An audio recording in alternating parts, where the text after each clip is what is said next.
कोई भाई का लाल है, किसी का नीला, किसी का पीला, किसी का झंडा लाल है।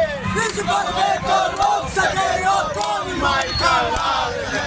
किसी का नीला, किसी का पीला, किसी का झंडा लाल है। इस बदले को रोक सकेगा कोई भाई का लाल है।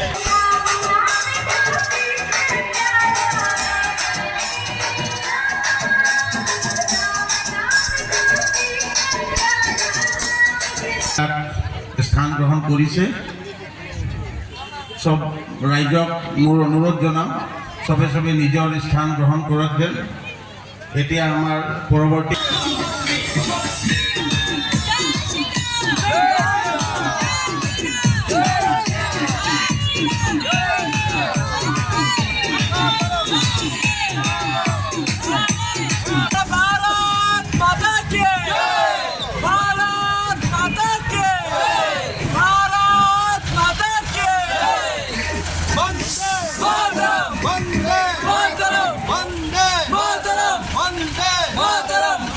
जनार्दनः दीपो हरतु मे पापं दीपज्योति नमस्तुते शुभं करोति कल्याणम् आरोग्यं सुखसम्पदः देशबुद्धि विनाशाय आत्मज्योतिः नमोस्तुते।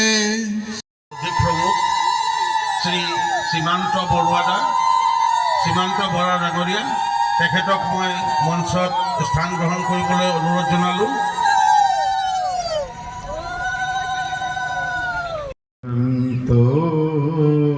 पुनः पुनः आत्मा त्वं गिरिजामति सहचरा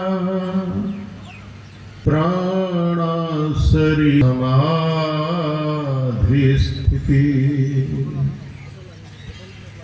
संचारय पदयो प्रदक्षिण।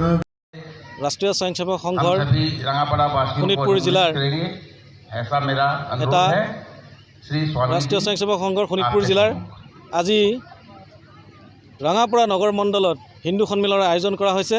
এই হিন্দু সন্মিলনৰ প্ৰাকখনতে আমি এটা শোভাযাত্ৰাৰে ৰঙাপাৰাৰ পৰা শিৱ মন্দিৰ প্ৰাংগণৰ যি ছট পূজা ফিল্ড আছে এই ফিল্ডত আমি হিন্দু সন্মিলন আয়োজন কৰিছোঁ।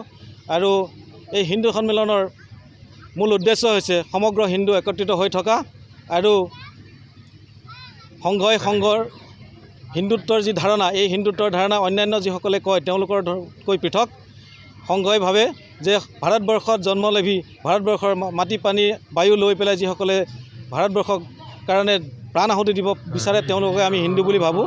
গতিকে এই হিন্দু সন্মিলনৰ জৰিয়তে সমগ্ৰ হিন্দুসকলক একত্ৰিত কৰি ভাৰতবৰ্ষক বিশ্বৰ গুৰুৰ আসনলৈ লৈ যোৱাই ইয়াৰ প্ৰধান উদ্দেশ্য।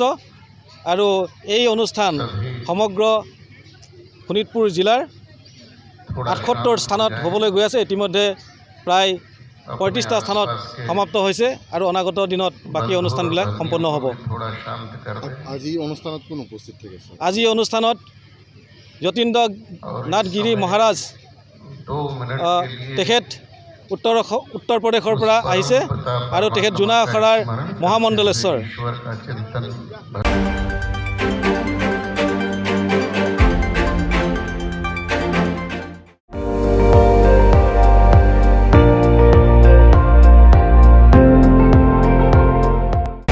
আপুনি চাই আছে ND24 সৰ্বশ্ৰেষ্ঠ নহয় সৰ্বোত্তমৰ দৌৰত।